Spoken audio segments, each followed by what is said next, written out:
Welcome to Pindar Poetry. We hope you learned something new. You start by powering off the switch and removing the left Joy-Con. This prevents short circuits and data loss. Once done, lay a clean towel on your work area and grab a #00 Phillips or tri-wing screwdriver. Use what matches the screws. Carefully remove the rail and backplate, storing screws in order so reassembly stays simple. Make sure replacement parts are nearby, because swapping the joystick module is faster when you don't hunt for tiny springs or connectors. You'll next disconnect the battery clip to isolate power. This reduces risk while you handle ribbon cables. Then, using a plastic pry tool, lift the small ribbons and unscrew the joystick module.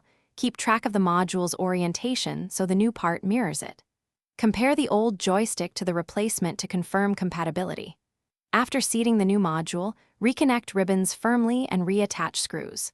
Once reconnected, press the buttons to ensure mechanical fit before putting the backplate on. You finish by reattaching the backplate, replacing screws in the exact order you removed them.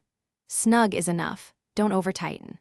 Once assembled, pair the Joy-Con with the switch and go to System Settings, Controllers, and Sensors to run joystick calibration, because recalibration often resolves remaining offset.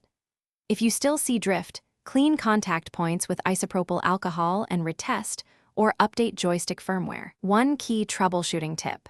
If cleaning and calibration fail, reinstalling the replacement module usually fixes persistent drift.